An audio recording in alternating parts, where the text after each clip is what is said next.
Neil Pollock is a businessman who trades in food production. He's been trading with a number of US companies over many years. He's concerned about the adverse effects the tariffs will have on his business. We haven't seen the effect happen yet, but we know it's going to come. And in supply chains, you almost have like this concertina effect that takes place. Something happens and then the market has to adjust for it.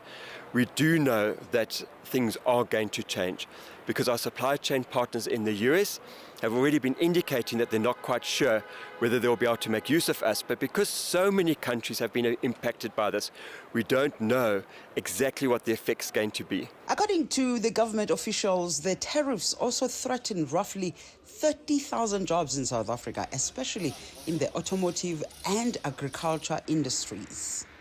South Africa will now submit what the government calls a generous revised trade offer to the US to possibly avert the situation.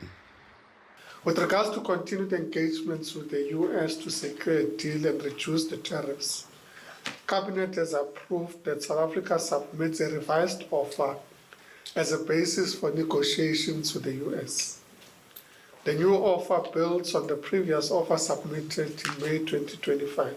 The new offer substantively responds to the issues the US has raised in the 2025 National Trade Estimates Report. Minister Tau also announced that while South Africa continues to negotiate with the US, the other plan is to start looking at alternative markets.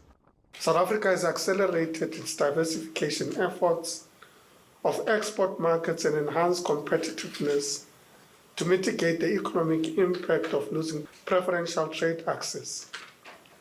The diversification is a strategic imperative to ensure better resilience of our economy to economic shocks.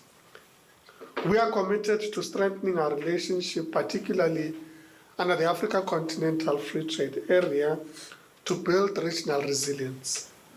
We will continue to work with the FCFTA and other countries as we ensure that we consolidate partnerships.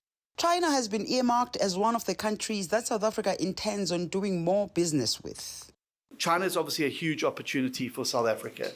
A 1.6 billion population, that's a lot of mouths to feed, and a lot of demand for agricultural products.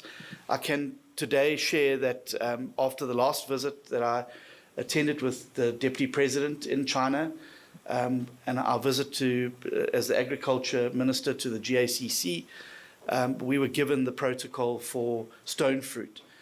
Significant in a number of ways. It's the first time that China has negotiated more than one product with us at a time. It's usually they focus on one fruit type. We got 5 in this particular deal: stone fruit, apricots, peaches, nectarines, plums, and prunes. The United States is South Africa's second largest bilateral trading partner, trailing only China. The two ministers also announced that they've assembled a high-level team comprising officials from the presidency and their 2 departments to spearhead the tariff negotiations with the United States. Yoli Sanjamela for CGTN in Johannesburg, South Africa.